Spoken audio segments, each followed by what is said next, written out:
जय श्री कृष्ण। राधे कृष्ण। ओम नमो भगवते वासुदेवाय।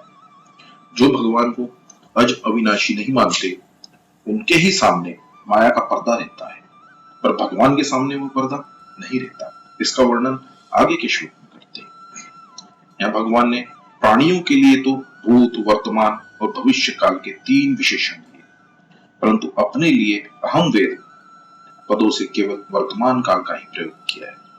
इसका तात्पर्य यह है कि भगवान की दृष्टि में भूत, भविष्य और वर्तमान ये तीनों काल वर्तमान ही है। अतः भूत के प्राणी हो, भविष्य के प्राणी हो अथवा वर्तमान के प्राणी, सभी भगवान की दृष्टि में वर्तमान होने से भगवान सभी को जानते हैं। भूत, भविष्य और वर्तमान ये तीनों काल तो प्राणियों की दृष्टि में है, भगवान की दृष्टि में नहीं। जैसे सिनेमा देखने वाले के लिए भूत, वर्तमान और भविष्य काल का भेद रहता है, और सिनेमा की फिल्मों में सब कुछ वर्तमान है। जैसे ही प्राणियों की दृष्टि में भूत, वर्तमान और भविष्य काल का भेद रहता है, और भगवान की दृष्टि में सब कुछ वर्तमान ही रहता है। कारण कि संपूर्ण प्राणी काल के अंतर्गत है और भगवान काल से अतीत है। देश, काल, वस्तु, व्यक्ति, घटना, परिस्थिति आदि बदलते रहते हैं और भगवान हरदम वैसे की वैसे ही रहते हैं।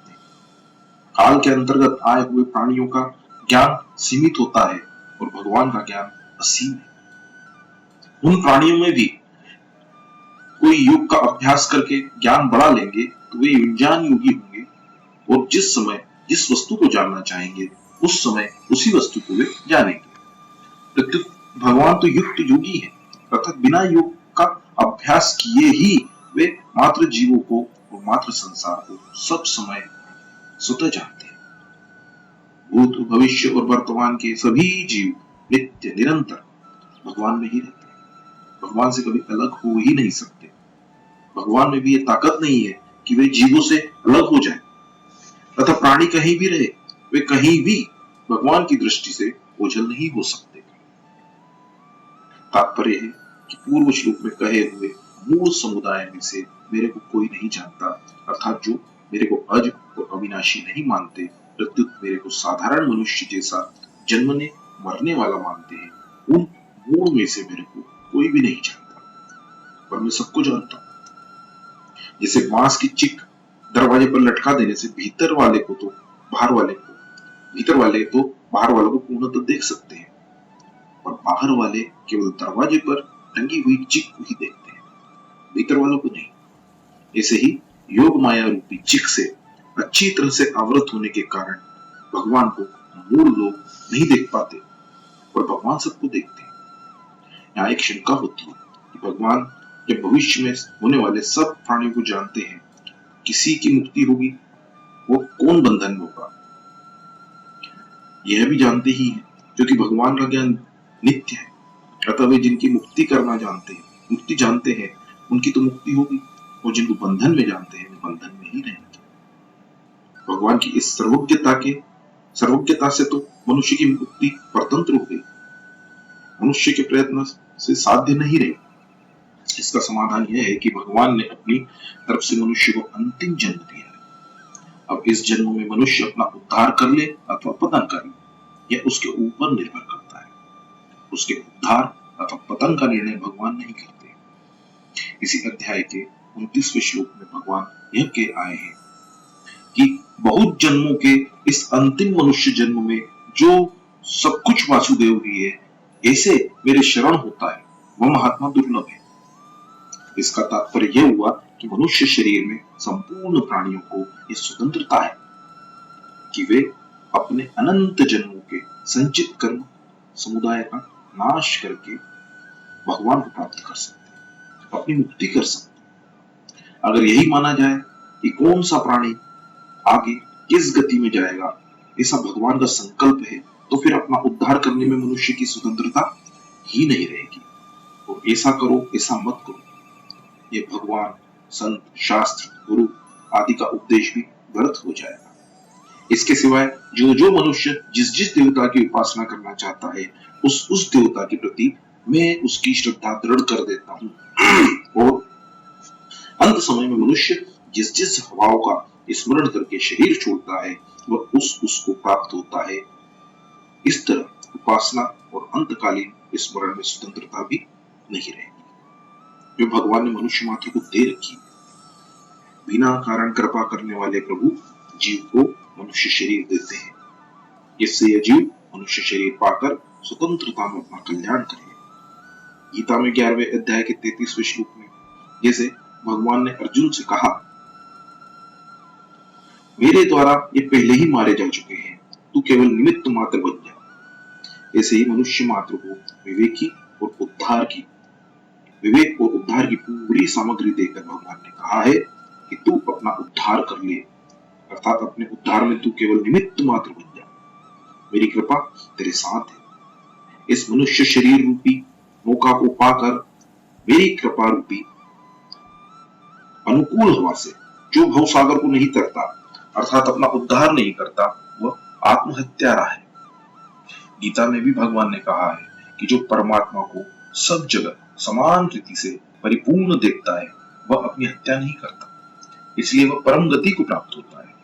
इससे भी यह सिद्ध हुआ कि मनुष्य शरीर प्राप्त होने पर अपना उद्धार करने का अधिकार, सामर्थ्य, समझ आदि पूरी सामग्री मिलती है।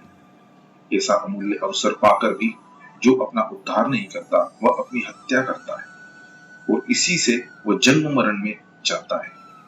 अगर यह जीव मनुष्य शरीर पाकर शास्त्र और भगवान से विरुद्ध न चले तथा मिली हुई सामग्री का ठीक ठीक उपयोग करे तो इसकी मुक्ति स्वतः सिद्ध है, इसमें कोई बाधा लग ही नहीं सकती।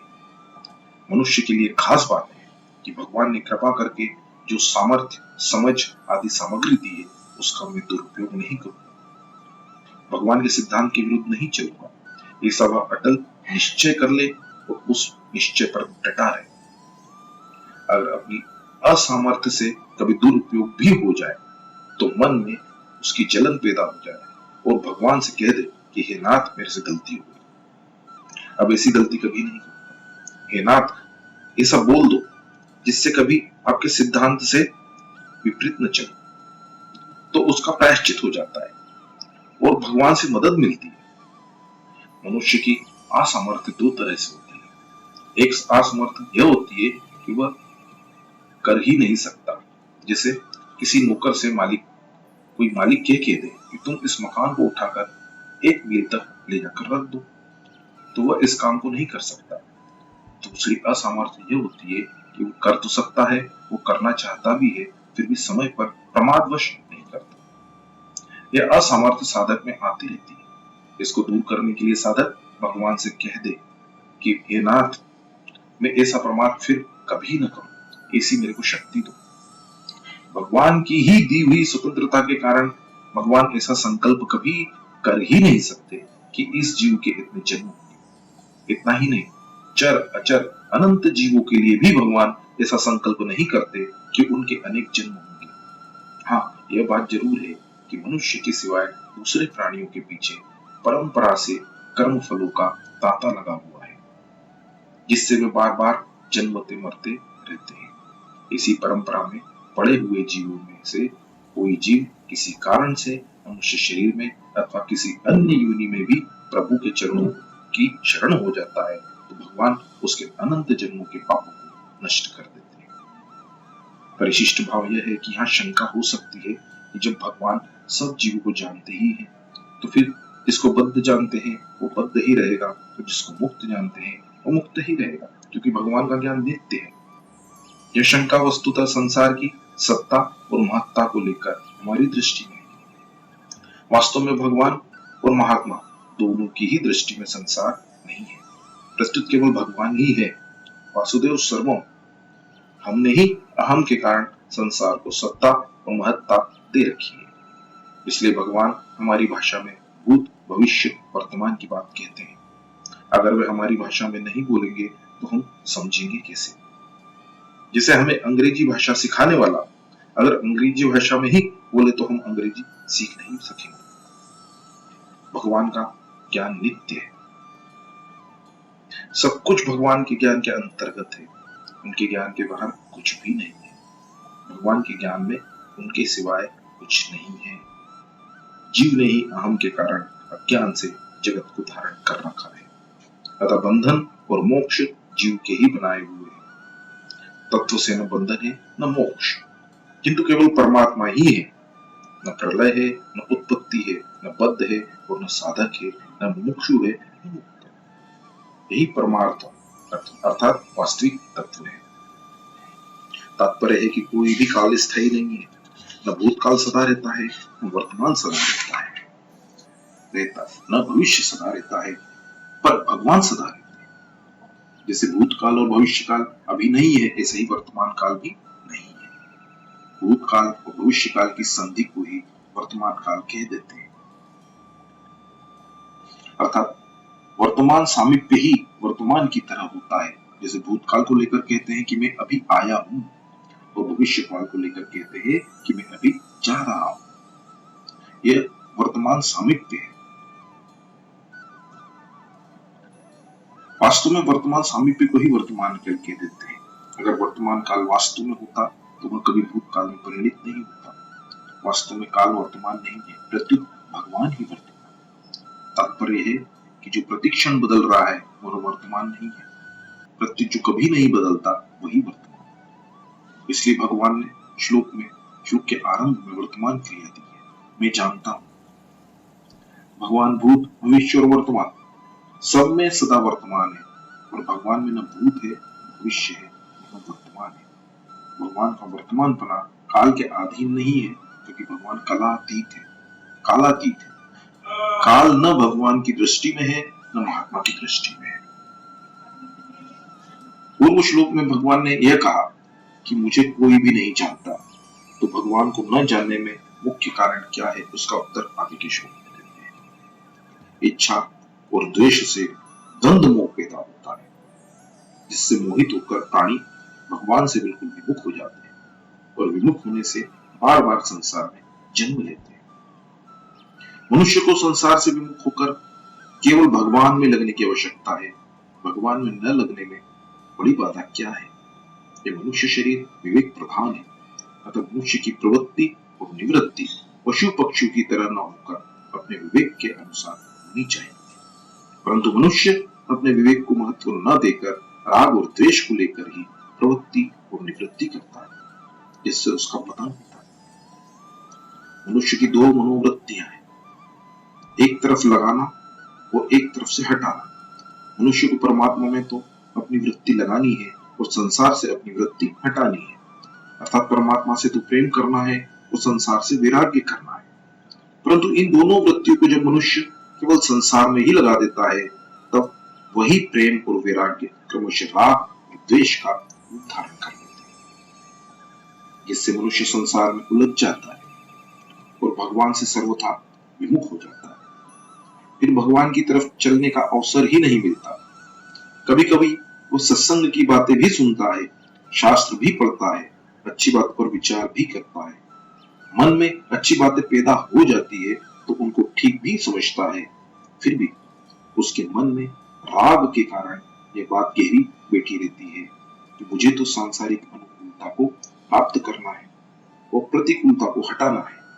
यह मेरा खास काम है, क्योंकि इसके बिना मेरा जीवन निर्वाह नहीं होगा। इस प्रकार वह हृदय में दृढ़ता से राग और द्वेष को पकड़े रहता है, जिससे सुनने, पढ़ने और विचार करने पर भी उसकी वृत्ति राग और द्वेष रूप द्वंद्व को नहीं छोड़ती।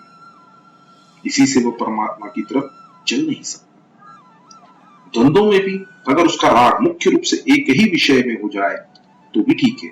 जैसे भक्त विल्व मंगल की वृत्ति चिंतामणि नामक वेश्या में लग गई, तो उसकी वृत्ति संसार से तो हट गई।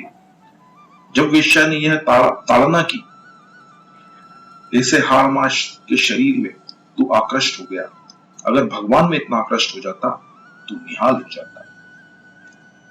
तब उनकी वृत्ति वेश्या से हटकर भगवान में लग गई और उनका उद्धार हो गया। इसी तरह से गोपियों का भगवान में राग हो गया तो वो राग भी कल्याण करने वाला हो गया। शिशुपाल को भगवान के साथ वैर द्वेष रहा तो वैर पूर्वक भगवान का चिंतन करने से भी उसका कल्याण हो गया।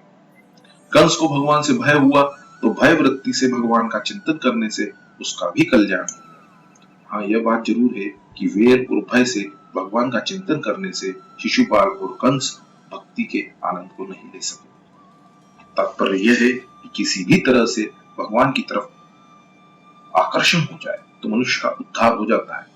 परंतु संसार में राग, द्वेष, काम, क्रोध, ठीक, ठीक, बेठीक, अनुकूल, प्रतिकूल आदि द्वंद्व रहने से मूर्ता दृढ़ होती है और मनुष्य का पतन हो जाता है। दूसरी रीति से यूं समझे कि संसार का संबंध द्वंद्व से दृढ़ होता है। जब कामना को लेकर मनोवृत्ति का प्रभाव संसार की तरफ हो जाता है, तब सांसारिक अनुकूलता और प्रतिकूलता को लेकर राग और द्वेष हो जाता है। अर्थात एक ही पदार्थ कभी ठीक लगता है, कभी बेठीक लगता है, कभी उसमें राग होता है, कभी द्वेष होता है, जिनसे संसार का संबंध दृढ़ हो जाता है। इसलिए भगवान ने दूसरे अध्याय में निर्द्वंद पद से द्वंद्व रहित होने की आज्ञा दी। निर्द्वंद पुरुष सुख पूर्वक मुक्त होता है। सुख, दुख आदि द्वंद्वों से रहित होकर भक्तजन अविनाशी पद को प्राप्त होते हैं। भगवान ने द्वंद्व को मनुष्य का खास शत्रु बताया है। जो द्वंद्व मोहित मोह से रहित होते हैं, वे दृढ़ वृत्ति होकर भगवान का भजन करते हैं। इत्यादि रूप से गीता में द्वंद्व रहित होने की बात बहुत बार आई है। जन्म मरण में जाने का कारण क्या है?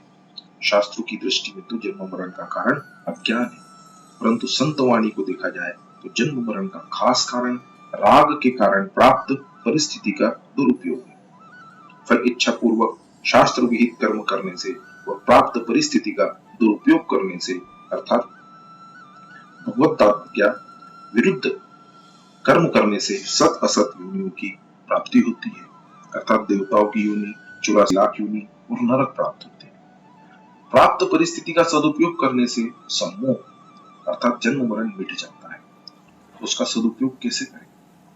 हमारे को जो अवस्था परिस्थिति मिली है, उसका दुरुपयोग न करने का निर्णय किया जाए कि हम दुरुपयोग नहीं करेंगे, अर्थात शास्त्र और लोक मर्यादा के विरुद्ध काम नहीं करेंगे। इस प्रकार राग रहित होकर दुरुपयोग न करने का निर्णय होने पर सदुपयोग अपने आप होने लगेगा, अर्थात शास्त्र और लोक मर्यादा के अनुकूल काम होने लगेगा। जब सदुपयोग होने लगेगा तो उसका हमें अभिमान नहीं होगा, कारण कि हमने तो दुरुपयोग न करने का विचार किया है। सदुपयोग करने का विचार तो हमने किया ही नहीं, फिर करने का अभिमान कैसे? इससे तो कर्तव्य अभिमान का त्याग हो जाएगा। जब हमने सदुपयोग किया ही नहीं तो उसका फल भी हम कैसे चाहेंगे?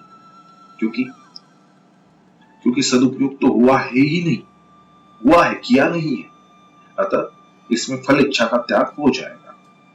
कर्तव्य अभिमान और फल इच्छा का त्याग होने से अर्थात बंधन का अभाव होने से मुक्ति स्वतः सिद्ध है। प्राय साधकों में यह बात गहराई से बैठी हुई है कि साधन, भजन, जप, ध्यान आदि करने का विभाग अलग है और सांसारिक काम धंधा करने का विभाग अलग है। इन दो विभागों के कारण साधक भजन ध्यान आदि को तो बढ़ावा देते हैं और सांसारिक काम धंधा करते हुए राग, द्वेष, काम, क्रोध आदि की तरफ ध्यान ही नहीं देते। प्रत्युत ऐसी दृढ़ भावना बना लेते हैं कि काम धंधा करते हुए तो राग और द्वेष होते ही है, ये मिटने वाले थोड़े ही है। इस भावना से बड़ा भारी अनर्थ यह होता है कि साधक के राग द्वेष बने रहते हैं, जिससे उसके साधन में जल्दी उन्नति नहीं होती। वास्तव में साधक चाहे पारमार्थिक कार्य करे, चाहे सांसारिक कार्य करे, उसके अंतकरण में राग और द्वेष नहीं रहने चाहिए। पारमार्थिक और सांसारिक क्रियाओं में भेद होने पर भी साधक के भाव में भेद नहीं होने चाहिए। अर्थात पारमार्थिक और सांसारिक दोनों क्रियाएं करते समय साधक का भाव एक ही रहना चाहिए कि मैं साधक हूं और मुझे भगवत प्राप्ति करनी है। इस प्रकार क्रिया भेद तो रहेगा ही और रहना भी चाहिए, पर भाव भेद नहीं रहेगा। भाव भेद न रहने से अर्थात एक भगवत प्राप्ति का ही भाव उद्देश्य रहने से पारमार्थिक और सांसारिक दोनों ही क्रियाएं साधन बन जाएगी। परिशिष्ट भाव यह है कि यद्यपि संसार बंधन का मूल कारण अज्ञान है, तथापि अज्ञान की अपेक्षा भी मनुष्य राग द्वेष रूप द्वंद्व से संसार में ज्यादा फंसता है। किसी देश, काल, वस्तु, व्यक्ति, परिस्थिति आदि को अपने सुख दुख का कारण मानने से राग और द्वेष पैदा होते हैं। जिसको अपने सुख का कारण मानते हैं उसमें राग हो जाता है और जिसको अपने दुख का कारण मानते हैं उससे द्वेष हो जाता है।